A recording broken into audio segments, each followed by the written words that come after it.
first thing we're gonna do is roast some garlic. And by roasting this, we're gonna concentrate the delicious flavor of the garlic to give it that really powerful, robust, garlicky goodness that I think will take our mac and cheese to the next level. Pop your little top hat back on there, and then we're gonna just wrap it up.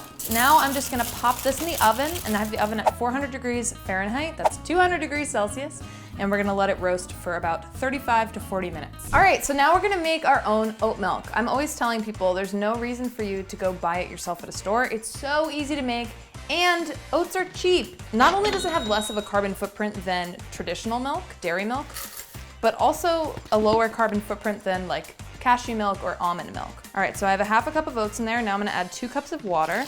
And now we're gonna blend this up. And something that I do to try to avoid sliminess, because there's a lot of fiber in these oats, is to only blend for about 30 seconds. I've noticed that it gets slimier if you do any more than that. Hot tip.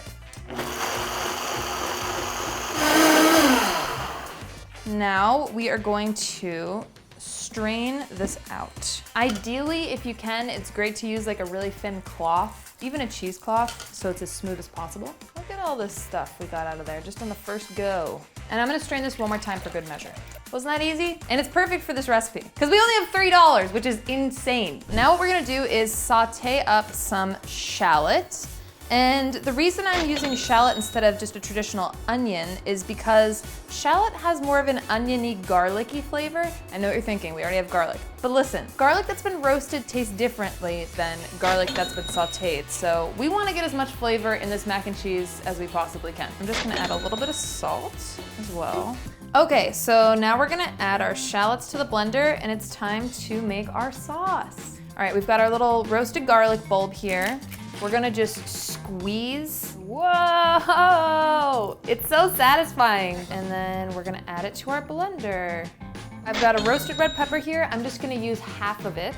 And what that is gonna do is add some more really great, punchy, powerful flavor, and also will add a nice color to our sauce. The reason I'm using these is because they're actually cheaper when they're jarred and roasted ahead of time than they are when you buy them fresh and roast them yourself. So that's a little workaround. We're gonna use 1/4 teaspoon of turmeric, a 1/2 teaspoon of paprika, 3 tablespoons of nutritional yeast. This is what's gonna give us the cheesy flavor. 1.5 tablespoons of cornstarch. And this is gonna help thicken our sauce up once it's in the pan.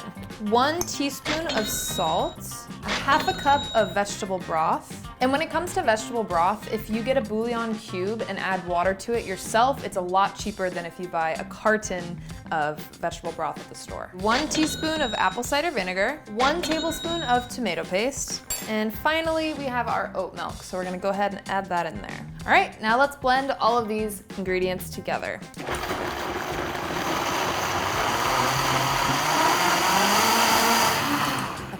Woo, wow, there is a conversation going on in there. I interrupted. All right, and this is our final step. We are going to add our mixture to a pot.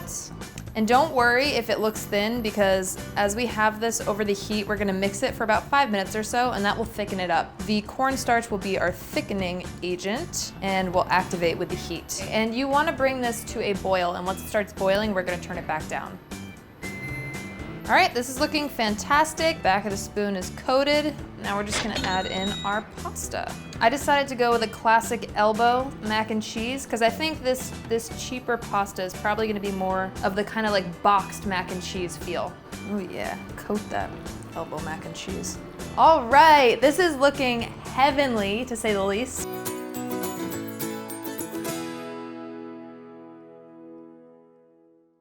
The first thing we're gonna do for this recipe is to make a nice vegan ricotta. And what we're gonna use for this is cashews. They are quite a bit pricey. I will absolutely admit that, but today, this one's on Buzzfeed. Nutritional yeast, we got some lemon juice, olive oil, some basil, we got about 1.5 cups here, garlic, because duh, and some salt and pepper.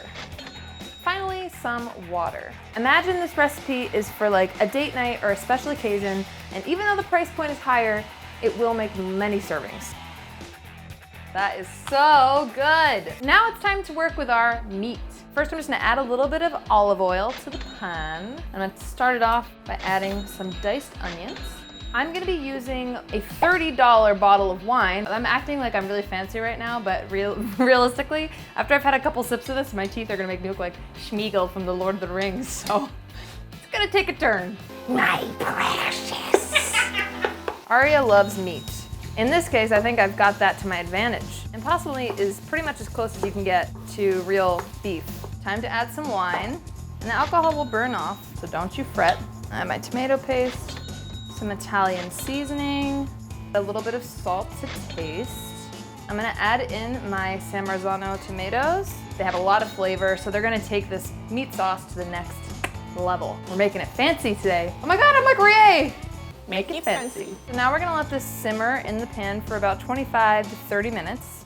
So now it's time to assemble. We're gonna start by putting some sauce on the bottom of our pan. I'm gonna save a little bit for the end. Get a little noodle action in there. 1, a 2, a 3. First, we're gonna add in our ricotta. You know, when I go home to see my mom, I'll probably make her this. It's pricier, but it also yields a lot of helpings, and it is so delicious. It's worth it, and it's kind of fun to do together. Ooh! Oh man, that's good stuff. And then here I've got some vegan shredded mozzarella. I'm going to sprinkle a little bit of that, because even though it's not real cheese, it gets pretty close. We're nearing the finish line. Let's put the rest of our sauce on here. Now finally, I'm just gonna top it off with some more of this vegan mozz. So I'm just gonna cover this up and bake it at 350 for about 25 minutes, and then I'm gonna take the foil off and cook it for an additional 5 more minutes.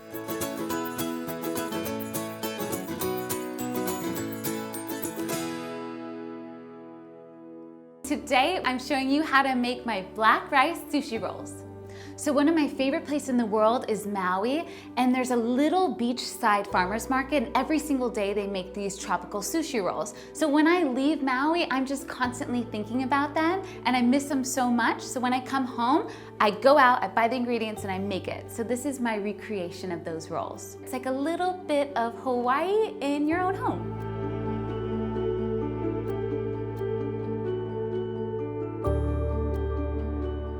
So when you're traditionally making sushi rolls, you're gonna wanna use a bamboo mat because it's just really easy to get it like this beautiful cylinder, so it's perfect looking. But honestly, you don't even need the mat. You can just use your hand and roll it up nice and tight, and that works just as well. And we're using toasted nori because it's firmer in texture and crisper.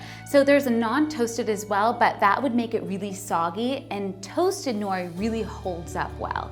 Also, we're using black rice, and you know, if you have white rice, you can use that too, but I love the texture and flavor of black rice. It's a little bit chewier, a little bit nuttier in flavor, and it's just a really fun alternative. So sushi is a really beautiful vehicle for adding in any flavors, any textures, and really make it your own.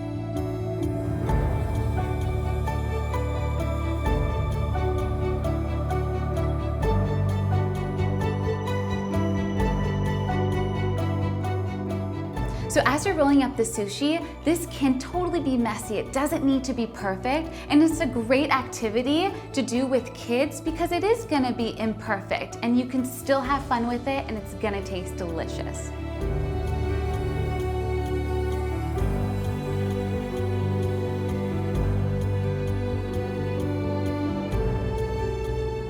So this isn't a traditional sushi, and I absolutely love that because you can add in whatever you want to it and really make it your own. I love this dipping sauce. It's a beautiful combination of white miso paste, a little bit of sesame seeds, maple, lemon juice, and if you like a little heat, you can also add in fresh ginger.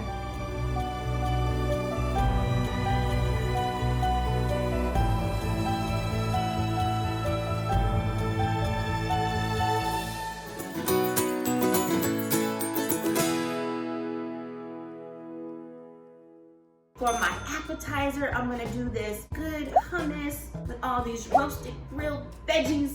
I have some olives, I have some naan. Let me not forget my truffle oil, y'all, my truffle oil. For my entree, fresh pasta with morel mushrooms. We're gonna hook up some butter, sauce with this Chardonnay, and some sun-dried tomatoes. And for dessert, I am doing pecan medjool dates. I'm gonna make this amazing crust. I'm gonna put in some lemon sorbet, and then I am going to put my apricots on top.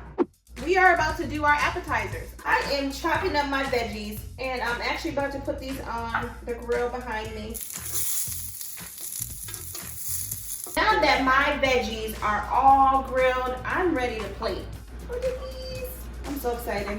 I like to say health is true wealth, but it starts on your plate. It does. So speaking of plates, let's see these plates. Let's see these plates. Your plate is beautiful. Look at that. Round 2, entree versus entree. So I'm gonna start my entree off with a butter Chardonnay sauce. This so happens to be from my home state, California. California. But knows how to party. Hey. Let me get back to this. And I didn't even open this yet, so you can't blame it on my alcohol. Okay, so I'm gonna start out with some butter. But you know what? I'm gonna put these sun-dried tomatoes in. Okay, now I'm gonna add my Chardonnay. Have you heard of morel mushrooms before? I've heard of them, but I could never afford them. I'm gonna just toss them in. So I'm adding some garlic salt, white pepper, and a little bit of lemon. The reason why you want to cup your hand underneath is because you're trying to catch some seeds in your hand so they don't go in your food. Oh, that's why they do that. I'm gonna add my pasta, and the Chardonnay smells amazing. I'm gonna start getting ready to plate mine. Okay, so this is the entree. Dessert time. So I put my pistachios and my dates in the food processor. I'm gonna add in a little bit of agave because I want this to stick together. Yeah, that'll work. So putting this in here. I couldn't find well placed, so I did find something called chocolate salt. Word of caution. This does not taste like chocolate. It tastes like salt.